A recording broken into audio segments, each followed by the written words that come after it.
Okay, hi everyone. Today I have special guest from Yemen, Adel. He's our partner, and he will be speaking about his experience, and we will be talking about international practices of humanitarian grants from Yemen to new solutions in Ukraine. Why I speak about it? Because we are partners with Adel from I think more than 5 years. I know Adel from 2021, and that time we started a workshop on humanitarian projects before the war, but then we had a fuck up because no one wanted to join this course from us, because people didn't believe in war, that it will be full-scale war in Ukraine, and it was not the main topic of their life, but now we have experience of providing the first group in our course on humanitarian projects, because we have Synergy Academy, and Adel was is our expert in this course on humanitarian projects, because Adel has more experience than everyone from our team, and we will talk about it later. So, Bridges Beyond Borders. It is our project in YouTube. We introduce you, our experts, our partners, and give you a lot of possibilities how to develop your organization, how to develop your businesses with the help of grants and our expertise and our ecosystem. Now we will talk about our agenda. It's our program. I will introduce you our expert more and his experience in humanitarian challenges. Then we will have case studies and tips. We will introduce you Adel's platform with more than 5,000 of donors and donors organizations. And then we will be ready to answer your questions. So, you know about me, I am a founder of Synergy Club, because this this event, it's a part of Synergy Club events, and I'm managing partner of Synergy Universe. It's the first grant ecosystem in Ukraine. I have experience as international fundraising more than 20 years, and I developed our platform fundraiser.games and Funds Hunter TM. It's a board game. And also I'm representative of platform Portal 365 in Ukraine. Adel, he is expert in humanitarian programs and fundraising with very big experience, practical, and he had attracted more than 40 million in grant funding, and he managed a lot of different programs in health, education, water, sanitation, and funded a grant management platform, Portal 365. So now let's speak about your experience, Adel, because today we started a conversation. Today Adel lives in Dubai, and it is fourth war in his life. So how to live in such conditions? And could you please tell me about your experience? How did you start your humanitarian way, humanitarian life, let's say, yeah, and why you stayed in this sector? And how did you put all your experience through these wars? And I have a lot of questions, so let's start. Now, tell me, please, about your experience. Yeah, thank you so much, Svetlana. I'm really happy to be with you today. This is great. It's always great to talk to you and to people from Ukraine. I mean, we keep learning from each other all the time. Yes, so my story with humanitarian response started when I attended, it was a global leadership training in the USA. My story with there were about 100 youth from all the world, and everyone was talking about their experiences. And at that time, at 2009, Yemen was not going through war, like local war, like small wars, but not huge war. And then everyone was talking about humanitarian response, protection, shelter, things. I was wondering, wow, what's this? And by chance, when I came back to Yemen, the war was already starting. What I did is that I was asking how can we really interfere as a humanitarian NGO, because before that we used to work on development. So, you know, most NGOs used to work on, let's say, reproductive health, HIV prevention and like very small programs. But then I was keeping like an eye on humanitarian, and I said, no, we need to learn. So I visited some people in World Health Organization, which is WHO, and then they were telling me about the cluster system, and it was very new for me. What's cluster? What does it mean? And then I knew that there is like the humanitarian response is done through the United Nations agencies like WHO, UNICEF, UNHCR, which is the United Nations High Commissioner for Refugees, and all others like all other agencies. And I noticed that yes, there is a cluster system. The cluster, it means like sectors, but there is an official name called cluster. So I noticed that WHO is responsible for the health cluster. And because we were working in reproductive health, so I joined the health cluster. And then I learned about nutrition cluster and water, sanitation, hygiene, or WASH cluster with UNICEF. I joined them. So we were attending like monthly meetings with these clusters and started to learn real humanitarian work. So what organization did you represent? At the beginning, I was representing Yemen Family Care Association. This was the first time. And by chance, and I joined WHO as a staff. So I started the local NGO, but I moved to WHO, and I was working with the humanitarian cluster. I was working for the health cluster. So I was like organizing the work in the whole country, especially the health response. We used to name like emergency humanitarian action. So I was responsible for the medical response related to emergency in the south and north of the country, responsible for mobile clinics and teams, and managing the like medical emergencies, so whatsoever. So I learned a lot about the humanitarian cluster because I was part of the health cluster. After that, I was representing WHO in the nutrition cluster and WASH cluster. This helped me a lot because when I moved from WHO, I joined Oxfam, which Oxfam GB, and Oxfam is actually a humanitarian organization. And I joined Oxfam as a humanitarian program officer. So now I was working with food security and livelihoods program. So we were going to food security cluster headed by FAO and WFP.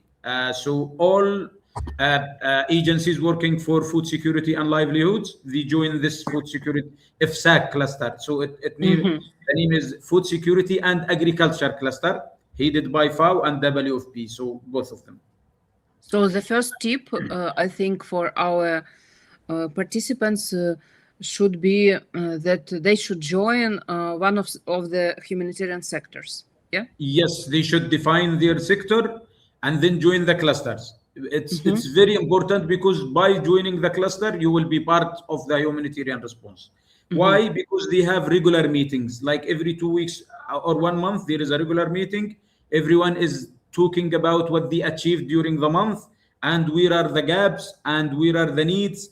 And then they call everybody to learn and to attend capacity building. And the good thing is that there is what I will talk more about it. Ukraine Humanitarian Fund, UHF. This Ukraine Humanitarian Fund is, let's say, it's at the heart of humanitarian response. On each country where there is war, there is a called country-based humanitarian fund.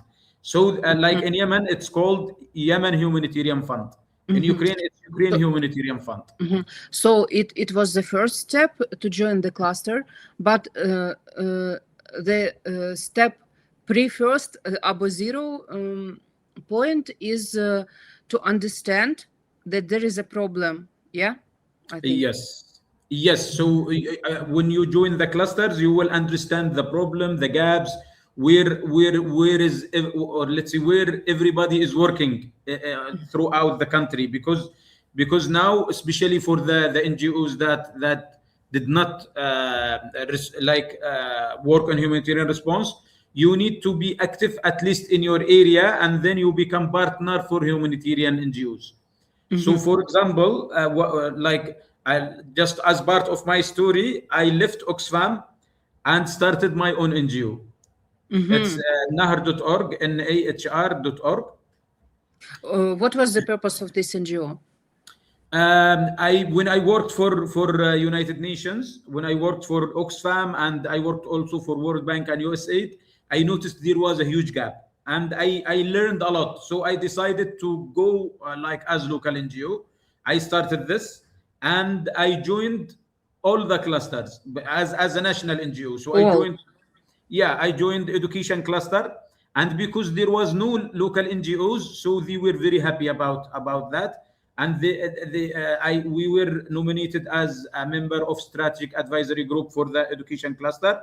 Wow. I joined food security cluster, wash cluster, and protection cluster. There is also 2 sub-clusters for protection: child protection cluster headed by UNICEF, and GBV sub-cluster, which is headed by UNFPA, United Nations Population Fund.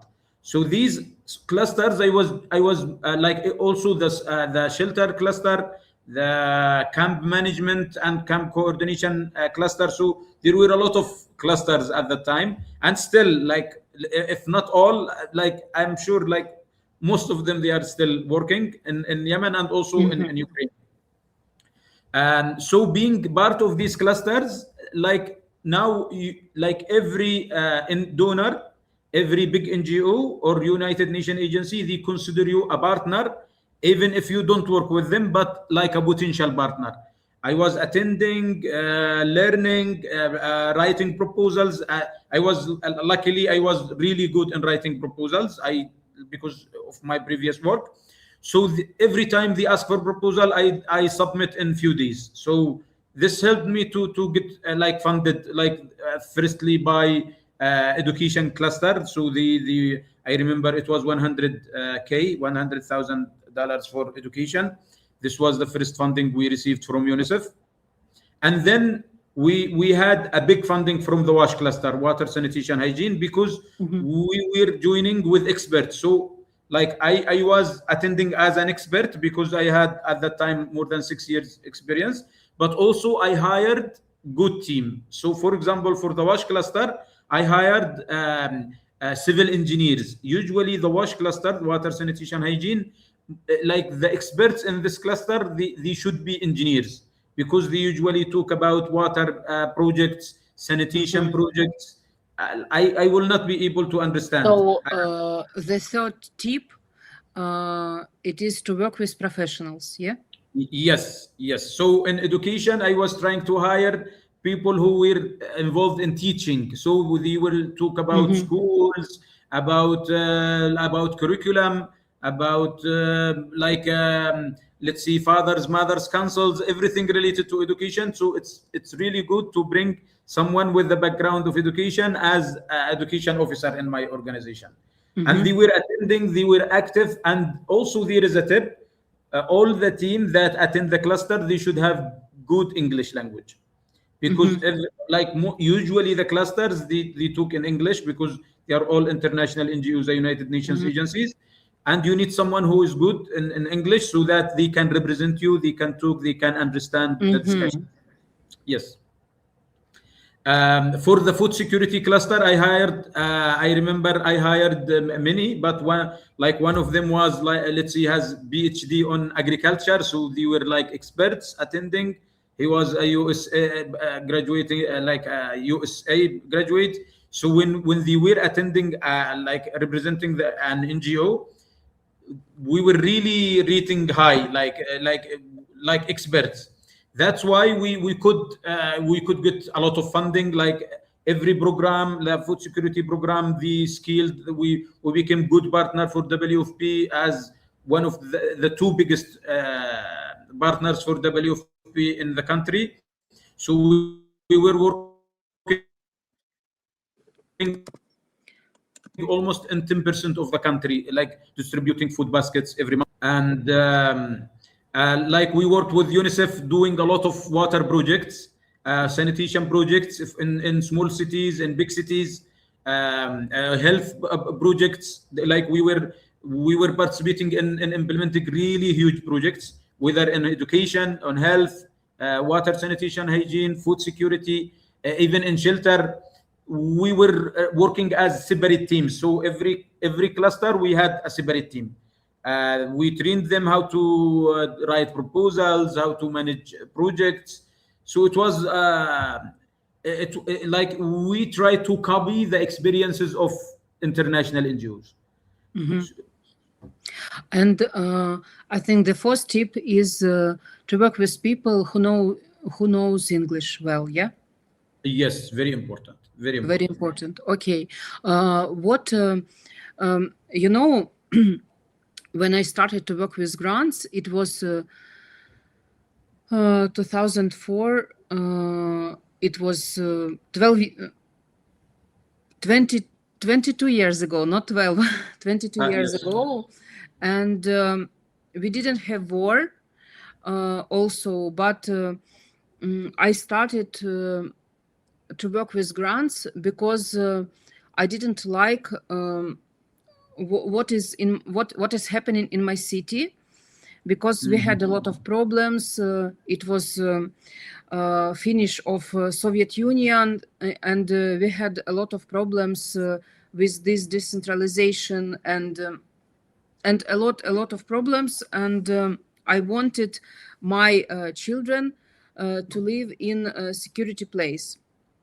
That's why I started to work with grants, how to improve my city and how to get funding for my city, because it was Donetsk Oblast, and a lot of people worked in mining industry, and all those mining,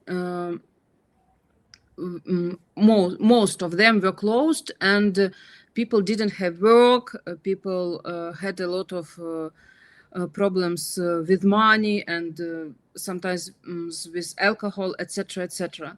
And it was my way. But then the war started in Ukraine, and I should go to. I should leave my my city, my oblast, my love Donetsk Oblast, and then in 2014 I knew about. I worked in Crimea SOS. It was implementing partner of UNHCR, and we had a lot of experts in our organization, and I realized that there is a lot of wars in the world, and there are a lot of protocols how to work in war times. It was a bit challenging for me because I didn't think about wars in my life before.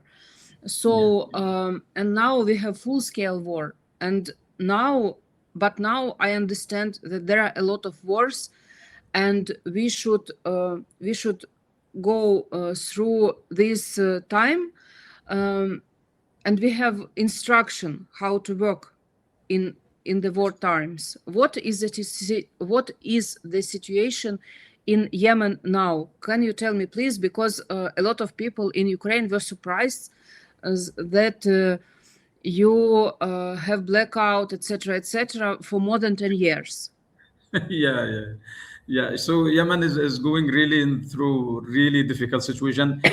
Usually in Yemen, I see it's like when you see game over, like every worst case scenario is like had happened. Like it was really strange. Like for example, I remember the last time when salaries, the government salaries, were really paying the staff of the government. The last time it was August 2016. The last month, the governmental employees received salaries. So we are talking now about 10 years. So 10 years, people do not have salaries? Unfortunately, yes. So it's really difficult. And we are keeping thinking, how could this happen? Like they should agree, like how everyone is just neglecting not to have agreement and giving the people their salaries. Like our oil exports has stopped since 2015. No oil exports. Blackout, like electricity blackout all over, let's say, most of the cities, including the capital of Sana'a, since 2015, like the last time people had electricity. Sometimes it comes back. Sometimes it comes back, but like very few times. Then again, it's airstrikes is hitting. So it's really a difficult situation. Like to the level that I cannot really understand until now that people are just like seeing things and nobody is as acting. But how people live in such conditions? People had to adapt. When we see adaptation, people adapted. Like for example, electricity. People at first they used generators, but it was expensive having like oil. Let's see, the fuel. So they moved to solar systems. So everybody is having their own solar systems. But unfortunately, there are a lot who are poor. They cannot afford solar system, or they might have just weak and like few hours of electricity. Others, no, they cannot like afford. And those who have money, they just have solar systems. And we have local generators. Like every neighborhood, they have their own generator. People are subscribing, and then these, like for some hours they get electricity. In terms of services, it's challenging. People are like they used to be fully dependent on humanitarian aid, especially let's say health services, nutrition services, water, sanitation, and hygiene. Like most of the services, they were supported by United Nations agencies and local NGOs and everybody that can support. Some private sector, like very few. Yes, and then we have now we ended up in having two governments, or actually more than, it's like 4 governments. We have 2 central banks, 2 currencies, it's so like miserable situation. But we are hoping like this comes to an end. We don't know when. Wow, I am shocked. Sorry for my voice, because I am not very healthy today. But sorry.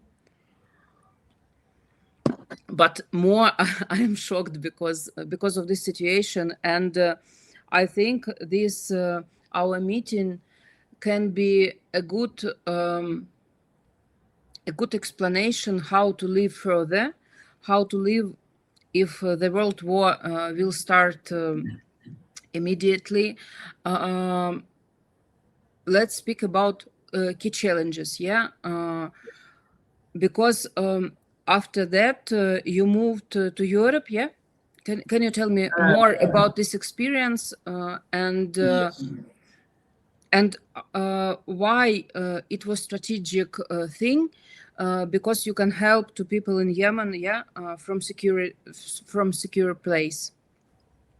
Yes, there are a lot of things. At first, I had to, although like my NGO was really successful, but I was pushed a lot by local authorities. So like at a time when because my NGO, it was really scaling all over the country, and at that time, like personally, I was targeted, so I had to leave. So I, like, in order to make the NGO continue working, I had to leave as a person, as an executive director. So this was the reason. But like at the beginning. It was unsecure for you to stay there. Yeah, it was unsecured, so it was much better for me to step down and bring someone else to manage. So we had really great team. It was much better for me to leave. So like as a strategic decision to keep the work, it was much better for me to step down and to keep supporting them remote, but not as a full-time staff. And then I started doing some proposal writing trainings, and then I was building a software system for my organization that ended up on as a startup. We applied for funding for this startup.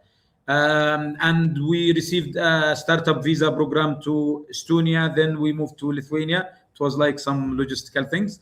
So, Startup Wise guys, which is accelerator in the I know them. Mm-hmm. Yeah, exactly. So they were accepted at the startup, but they started a branch in Lithuania. So they said, okay, you are accepted, but not in Estonia and Lithuania. So I had to move to Lithuania and established there. For 3 years, we were working from Lithuania. We attended acceleration program. We learned a lot. But generally, when Ukrainian war started, I felt like, oh my God, now the war is coming to our area. I felt like I'm coming to the war again. And now, thanks God, I mean, Baltic region is still stable until now. We hope it will continue stable forever, and also Ukraine like stop this war and forever. Not Ukraine, Russia.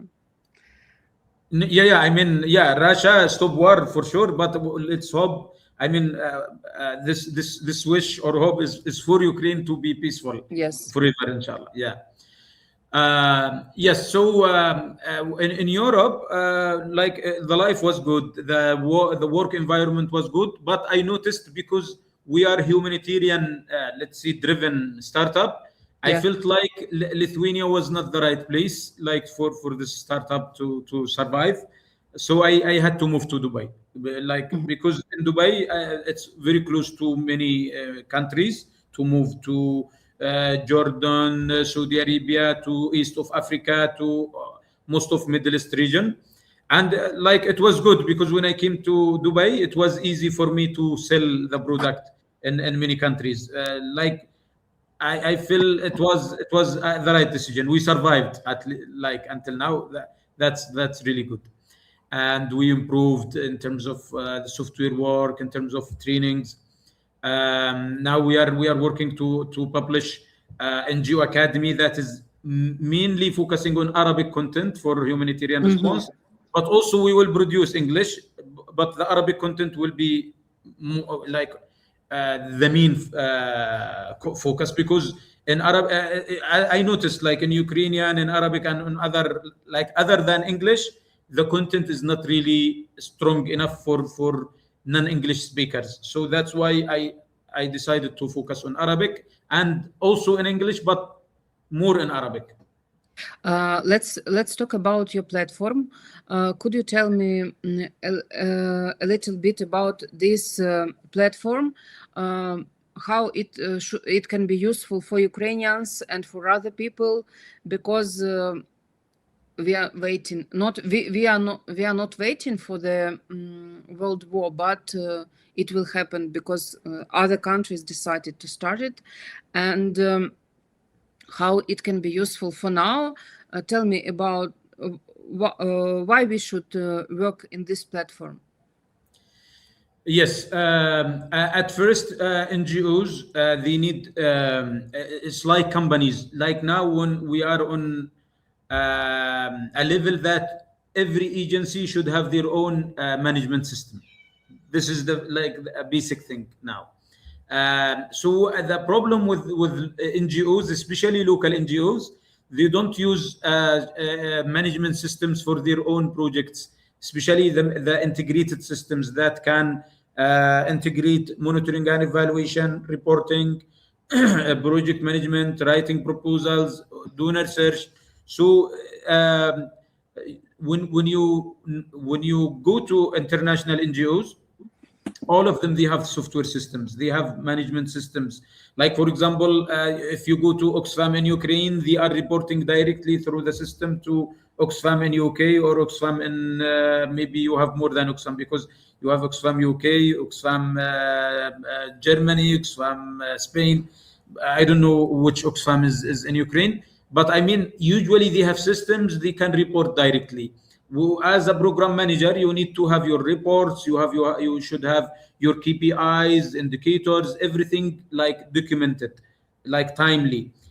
For example, now if you ask one NGO to give you how many people received their services in 2020, or let's say in 2023, they will say, okay, I will give you the information. So they will go to search everywhere. They will contact the staff. Sometimes their own staff, they moved already to different organizations. Yeah.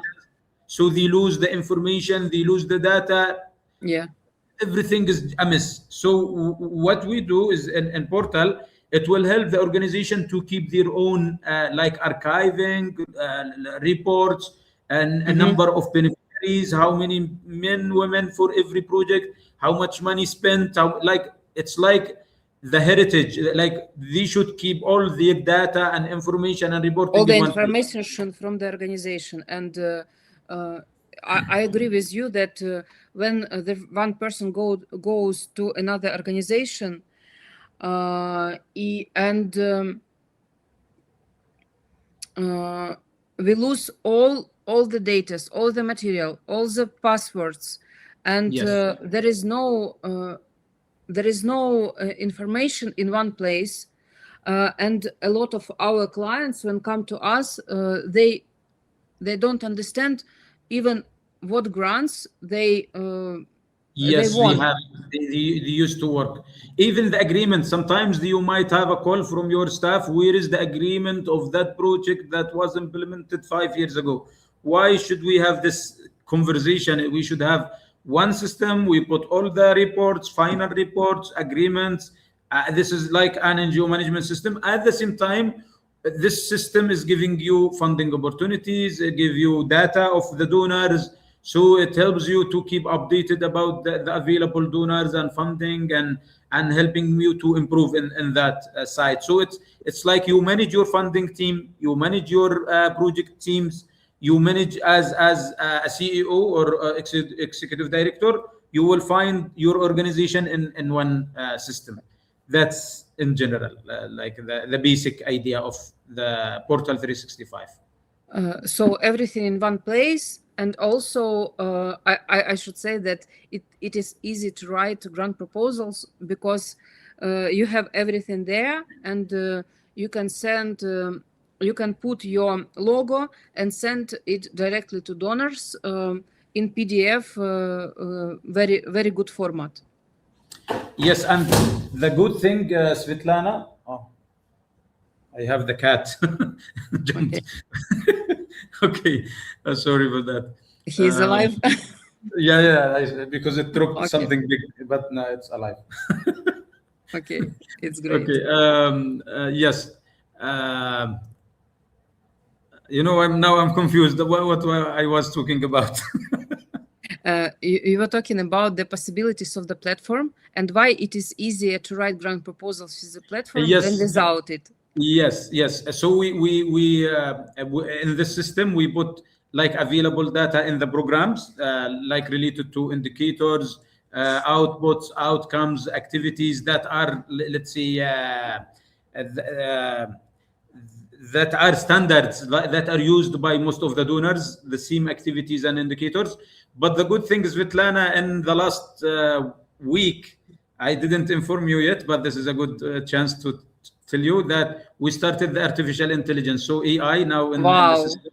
So you go to you go to context analysis, you click generate, it will give you the context analysis. You can still adapt, but yeah, all the parts now except the budget, of course, you can do by AI, and then you can change anything you want. So it's now this is a good let's say improvement.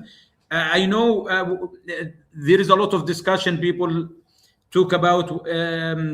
I was, just a few weeks ago, I was meeting on a session with some donors from Saudi Arabia, and they were talking about AI. I was telling them now donors need to improve how to review the proposals from AI perspective, because now you might end up in having the same proposals. Like every NGO can use AI, and the AI can generate the same ideas, and they can all apply. So it's totally different world now.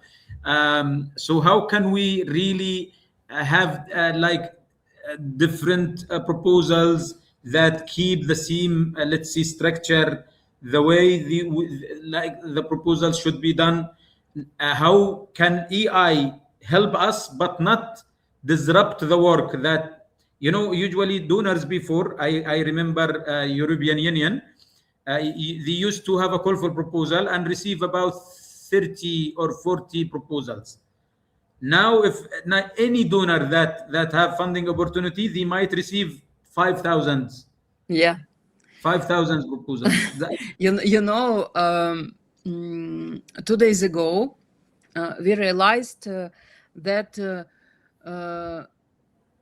we realized with partners that we see a very nice grant proposal, not proposal, contest, and we saw that we should apply, and it was not humanitarian project, but we decide from that time we decided, and then we worked with the idea what we can do and how to do it.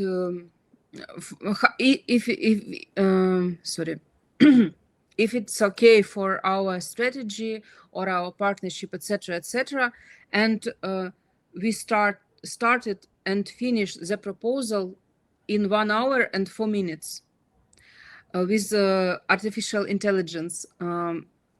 But it was not humanitarian. Humanitarian projects are very complicated, and also EU funding, yes, it's more complicated. It was easy. It was very easy proposal for 1 million hryvnias. It's less than $20,000. It was easy proposals, but it took 1 hour and 4 minutes for us to develop this proposal. And but what is the difference? Let's say what is the difference between easy proposals and humanitarian proposals? Why we should use Portal 365? Let's see, because now Portal is a grant management system, so donors, they can use Portal also. So now like there is a donor management system and NGO management system with Portal. We recommend donors to use Portal because it will help them to receive the proposals and to do this review and commenting like more easy. That's in terms of donor side.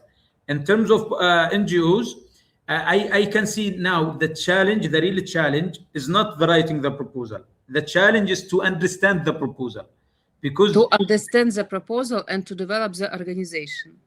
Exactly, because you Because, might have a proposal that you don't know what it is. yes, because as you said, that donors receive a lot of proposals, yeah, and they should they should choose the right one.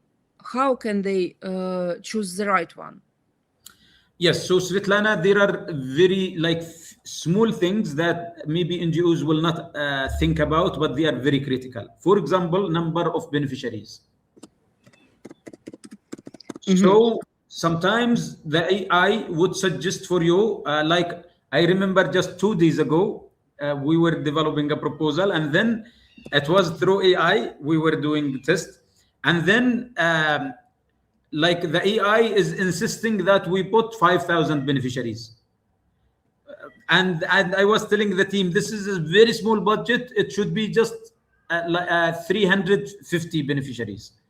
So because now this is very critical. You need to understand that like AI can give you any number, and then you need, when you write a proposal, you need to go through a process. So I would say that portal it's not like ChatGPT, because ChatGPT you can tell them, write me a proposal from A to Z, including the budget, enter, done. That's ChatGPT or Manas or Cloud or any. In Portal, no. Portal will tell you, write the context analysis, and then you read about it. Go to need assessment. Then when you go to logical framework, give me the outcome, give me the output, give me the indicators, how many beneficiaries you will have to enter. So it will help you like to go step by step until you think about all the parts.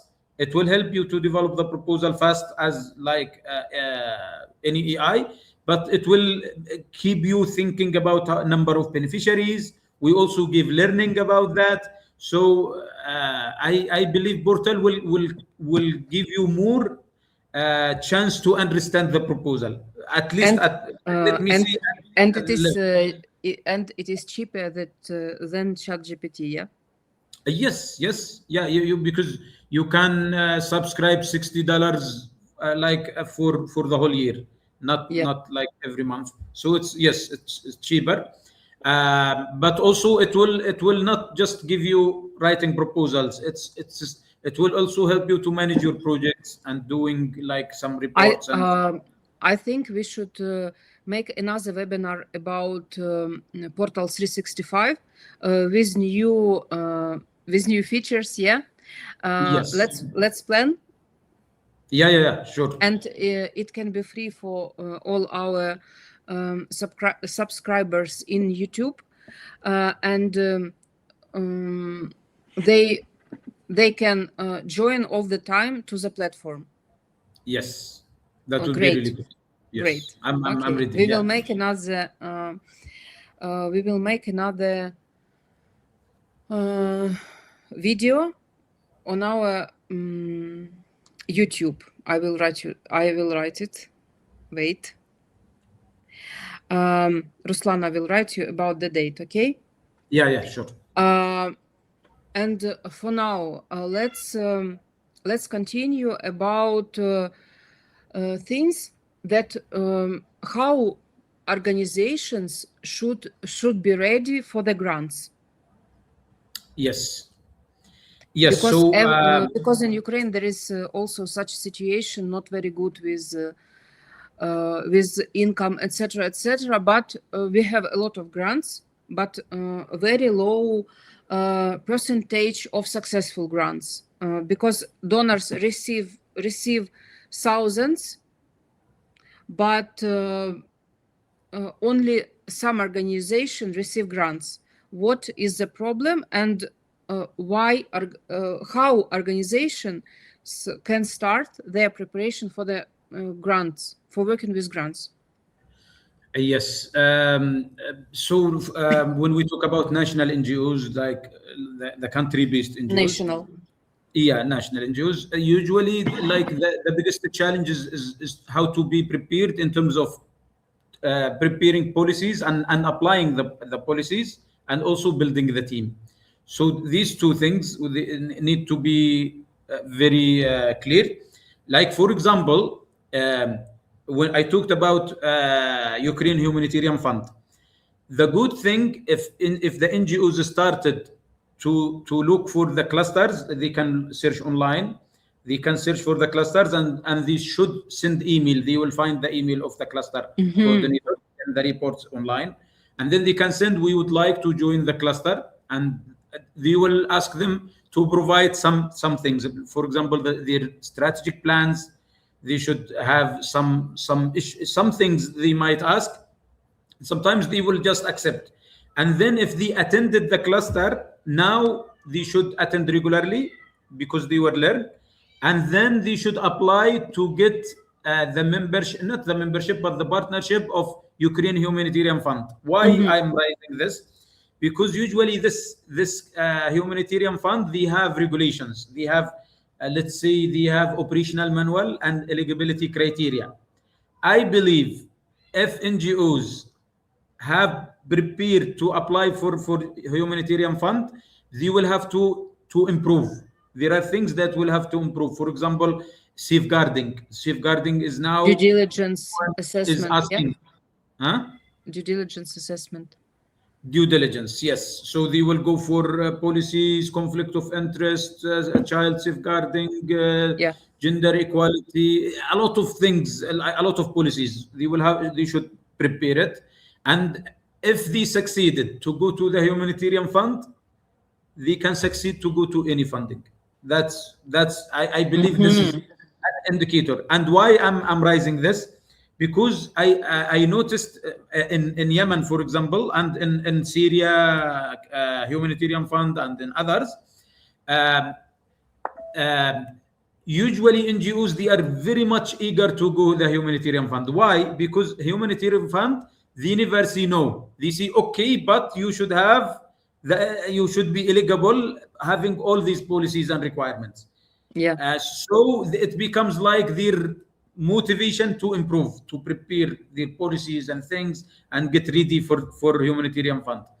That's one thing. The other thing, they keep learning, building their team, understand, like if they are working on, let's say, on health, in humanitarian support, there are certain activities they need to understand. Are they working on only in reproductive health? Are they working on minimal? It's like there are humanitarian standards, minimum standards. There are things that they should learn. And also, maybe the third thing I would advise them is that, especially now, because funding is decreasing all over the world, because USAID has closed, and especially the US funding is really decreasing. This is really pushing all other funding agencies to decrease. This means that all of us as NGOs, we need to partner. We should not apply alone. So now there is a consortia, like alliances. We should create consortium or alliance. We should be part of every alliance or consortium that is available, because it's not easy to be in all consortiums and alliances. And it's not easy for Ukrainian organizations because they don't think that it can be a great match. Could you tell me also some tips why they shouldn't afraid of being in consortium? Yes. At first, now we have the localization agenda. So international NGOs, they should localize. They should implement through partners, not implement directly. So, like, this is, let's say, the direction now. Like, everyone should partner. This is one thing. Also, we should know that when you do risk management, usually the international NGOs and United Nations, they are doing risk management. One of the risk management is to delegate risk. Like, they give you the risk. This is the risk. So not only money, but the risks. So the money is the risk, is actually. So they cannot implement on, let's say, in some areas, because it's very risky environment for them. So usually, as local NGOs, we take the risk and we go to implement. I remember this helped me a lot when I started my NGO. I decided to go to the most risky places in the country, and we established a presence there, and I started to communicate with teachers, with activists in the areas, and then I could implement there. And this helped me to scale very quickly, because most of the donors, they were working with me as long as I can implement there. This helped a lot. Like all NGOs, they should understand that, look, international NGOs, they have a lot of difficulties to implement everywhere. So for us, we can do that. So we are opportunity for them. We should not hesitate to contact them. That's one thing. The other thing is that now even the main donors like FCDO, which is the UK International Development Mechanism, or even the EU or all other mechanisms, now they prefer to work with consortium, like or consortia. Let's say a group. There is a leading organization, and then there are members. Usually, every consortium is like consists of 5 organizations, or 4 or 3 at least. Like, for example, we applied for, like us as an NGO in Yemen, we are not eligible to apply for EU funding, because we are not EU-based. Usually, they need EU-based organization. Okay, so how can we apply for EU? So we go to NRC. So for example, with partners. So Norwegian Refugee Council is EU. So we go to them. We have this consortium. They apply, and we are partner. So NRC will have 2 or 3 local NGOs, and then they apply and they give us the funding. So we receive the EU through NRC. This is like one way. The other way is that we should be proud of our specialties. Like, for example, what do you mean? Like, for example, like in a time we were very much known that we are very strong on water, sanitation, hygiene, for example. So now the consortium of international NGOs, sometimes international NGOs, they have their own consortia. So, for example, Oxfam is very strong in food security. Save the Children, they are very strong on nutrition or education. Let's say ADRA, they could be very strong on health. But we are very strong on WASH. Then they can be 3 international NGOs, and they can have us as 1 national NGOs as part of their consortium. So this could be another added value. Having specialty or strong presence in one area or in one specialty can be a reason that they should partner with you. So specialty is helping. Also, local presence. For example, in your area, you are the strongest. So, for example, I'm not really aware of all the districts and in Ukraine, but for example, you could be on a very hard to reach area, but you are strong as a local NGO. So now you are a big opportunity for international NGO to work in this area through you. So this is a big added value you should be proud of. And then talk to international NGOs and explain for them that you are strong, but also get prepared. When they ask you like to be prepared for the policies, you should be prepared for that. Finance systems, they should all have strong financial systems. They should have accountants working on their projects. They should have their audit reports. Very important. Okay. Thank you. But now our conversation goes through learning. Thank you for your tips. Dear colleagues, if you have questions, please don't hesitate and write some comments, and we will answer your questions, okay? But you, as you see, that Adel is a very experienced person, and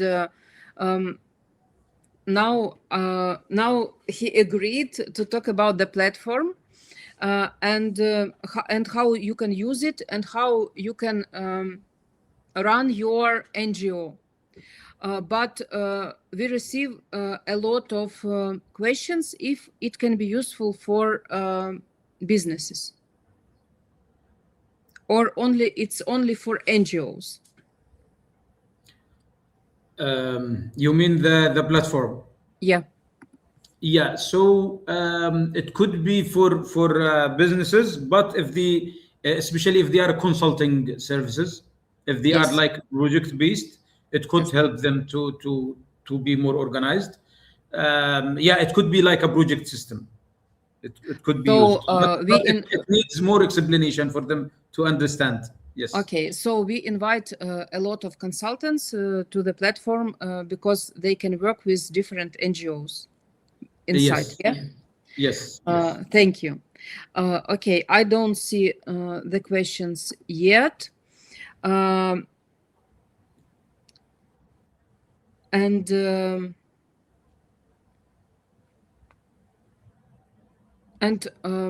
Let's resume. Yes. Our topic about your experience participating in 3 or more wars, how people should be ready, normal people, not NGO leaders or not people who worked for many years as you are in international organizations who help people. Maybe you have some advice or some tips what to do, because there is a chaos and my head will burn out very soon, because here it is war, and now even in Dubai nobody could think about it, that it can be happen, and but we should be ready. Yeah. Maybe some recommendations from you how they can prepare their life or their expertise or their businesses or their NGOs. Yes, maybe I'm not really the best person to do this advice, because I've been moving. Just your personal advices. Yeah, like for example, because of work, I had to move. Like I had to move to Europe, I had to move to Dubai now. But every time, like I keep seeing like my friends who didn't leave the country, they are still like having good life, even it's difficult, very difficult. In Yemen. Yeah, they are still at least settled down. Mm-hmm. They keep learning and work. So the challenging now, I think, is how can you learn how to work remote, how to use the tools, how to for example, now we have AI, we have like the life is changing. So the challenges now, I think, is, do you have electricity? Do you have Wi-Fi, internet? Yeah. If you have these, you need to learn how to use the tools, the new tools, the Wi-Fi, how to work from anywhere, because now only the lazy people cannot do anything, because at least like if you are active, you can be just a YouTuber. You can every day come talk about anything, picture anything, YouTube, Instagram, etc. Anything. Now TikTok, anything. So my advice is that you should use what is available now or in the internet, and start at least like I usually tell my friends, I tell them, just ask yourself, like if you don't have anything to do, will you just like ask someone to help you, or you can do anything? Now you don't have that option. Just go live, talk. And by the way, for the last 2 months, I was very active in TikTok. I was working with 100 person, like working on TikTok, learning how to do, how to improve in TikTok. It was like a nice journey. But now in TikTok, it's a big market and a lot of people there, even because before I thought that this network is only for kids. But now I see that a lot of stomatologists, etc., and people sell even cars and houses there. You see? You know, Svetlana, there is a person in Yemen now. His name is Abu Haidar. We are all thinking, how could this happen? he's a local marketer for cars, for used cars. And I don't know, the way he was using like the marketing, he became very popular. Now millions of people follow him, and so the idea is that you should start like in TikTok. Like why I like in the last 2 months I like TikTok, because I took to like young people, like men, women in Yemen and many places, and they were all like telling me we are fully dependent on TikTok to survive. I was asking, is this correct? They say yes, that's the only way we have money. So it's like a whole ecosystem that people took, they share, it's like they keep like having this, they call it diamonds. It's like, and yes, there is a lot of there are a lot of Ukrainians who moved to the country, and me also, and they earn with TikTok from any place in the world. Yeah. Exactly. So you know what is my biggest nightmare? My biggest nightmare, it's lack of electricity, because without electricity, without ChatGPT and my Google Drive, I think I will not survive. And we should, I think we should think about alternative energy, yeah, how to get this energy from sun, from water, from wind, etc., etc. Very important. That's the most critical part now of the living, is that if you can produce your own energy and having Wi-Fi, now you can survive. So like for people who are interested, let's say, to be on sales and marketing, they can work on any startups and companies in the world, because most of now social media marketing, sales, now even fundraising, you can fundraise remotely, you can work remotely. So this is the tool that will I'm sure it will help millions of people to survive during this crisis. And also we can have expertise coming from using social media and or let's say online learning. You might have the best project manager learned online and now started to join as a volunteer for one organization, and then they started to implement what they have learned, and they become expert, they become a leader. So we should not underestimate what is available online. We should be part of it. That's my whole advice. Just to start, it's my way of living. I just start, even I don't understand anything, but I just start and try to learn, try to know everything, and because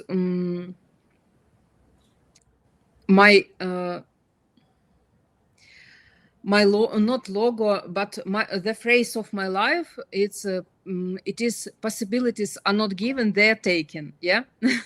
Yes, and exactly. This phrase is everywhere, on our social media, in our life, etc., etc. Because when I started my work with grants, I understood only one thing, that we are responsible for our future and for our being. That's why we invite everyone into our academy, in our club. Here below you can see how you can join us, and the link on the platform portal 365. You can join, you can ask us or Adel, we are official representatives, and we can help you how to join this platform. And please wait for the next video about the platform on our channel. Adel, you are like encyclopedia. Your experience is very meaningful for all people. But we forgot about one thing, that very soon your book on project management will be in Ukrainian. We have translated it, and now we are going to print it. Yeah, how to be such effective person as Adel, how to manage organization, how to survive, and why it will be book, because you can read it without electricity. Yeah. Exactly. And also, as I mentioned, now the challenge is not to write the proposal. The challenge is to understand it. To So the understand book, so the book will help you to understand what the AI wrote for you, because now the donor will ask you why you should change this, and you don't know why you should change it, because it's the AI wrote it, not you. So it's challenging. Now we need to read more than ever to understand what is produced by AI. Yes, must have for every person who live in the modern world of wars. Yeah. Exactly. Adel, thank you very much, because Thank you. because when I think that I lived in 2 wars, that it's end of the world and it's a catastrophe, but when I see you and you are survived from 4 wars, I understand that there is a lot of recipes, and we should think strategically with our life and with our organization. We should build everything for be ready for any scenario. Yeah. Yes. Okay. Thank you very much, and we are waiting for everyone who saw this this meeting. You can join us and be the part of our programs, because just remember that we started to work with Adel before the full-scale war, but nobody joined us, but then people understand that these skills that we give, they are most important in getting funding for the life. Yeah. Okay, Adel, one more phrase from you to support people. Like, maybe for me, this is the only value I survive with is to keep learning. Like, wow. Learning, but yeah, like, keep learning and try, like, just start trying. So like, for me, maybe I'm a good example for learning. I am a doctor, so I should be medical doctor, but because of learning and humanitarian, I moved to humanitarian. I had to learn work on education. I had to work on water, sanitation, hygiene. I had to learn food security to work on food security. I had to learn on startup management, marketing and sales. It's challenging. So we are living in a time that we should keep learning and pushing, because like, life is really changing in every 3 years. Before, it was changing every 20 years. Now, because of the technology, every 3 years we have new sometimes they talk about crypto, sometimes AI, sometimes software as a service, now social media. It's a lot of headache. So the only way to survive, to keep optimistic about life, is to keep learning, thinking, be present online. You should ask yourself, are you there? If you are not online, then you are, like, in this era, you are not there. That's the challenging. And thank you so much for this opportunity to talk to great people of Ukraine, to great experts, and we keep learning every time. I learn a lot about Ukraine, and I feel I'm part of it now. Thank you so much for that. Thank you very much for your experience, and possibilities are not given, they are taken. So join us, and you will have all the possibilities for your surviving. Yeah. Okay. Thank you. Bye.